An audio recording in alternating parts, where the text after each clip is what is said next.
எனக்கென வந்த தேவதையே சரிபாதி நீ அல்லவா நடக்கையில் முந்தன் கூட வரும் நிழல் போலே நான் அல்லவா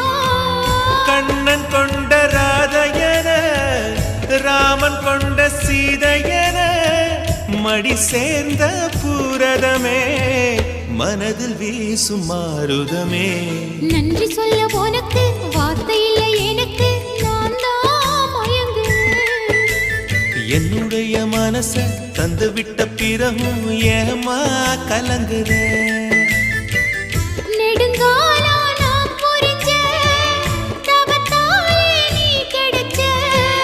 திருக்கோயில் வீடு என்று விளக்கேற்ற நீயும் வந்த